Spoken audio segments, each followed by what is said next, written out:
Ribuan orang di San Diego kehilangan aliran listrik sejak kebakaran hutan melanda daerah tersebut pada Selasa 21 Januari 2025.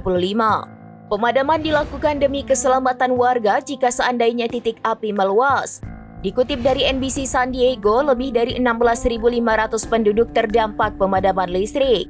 Sebagian besar dari mereka tinggal di daerah terpencil yang rawan terjadi kebakaran hutan. Badan Cuaca Nasional telah mengeluarkan peringatan merah untuk sejumlah daerah di California Selatan seiring dengan meningkatnya angin Santa Ana. Selain San Diego, daerah seperti Los Angeles, Ventura, San Bernardino hingga Riverside juga masuk zona bahaya.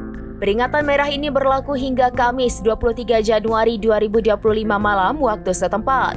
Khusus San Diego, Badan Cuaca memprediksi kecepatan angin Santa Ana bisa mencapai 120 km per jam. Sementara itu, petugas pemadam kebakaran telah berhasil memadamkan 50% api di Lilac dari total 85 hektar lahan yang terbakar. Otoritas di San Diego sebenarnya telah mencabut perintah evakuasi. Namun sejumlah jalan raya masih ditutup karena dilalui petugas pemadam.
Download Tribun X sekarang, menghadirkan lokal menjadi Indonesia.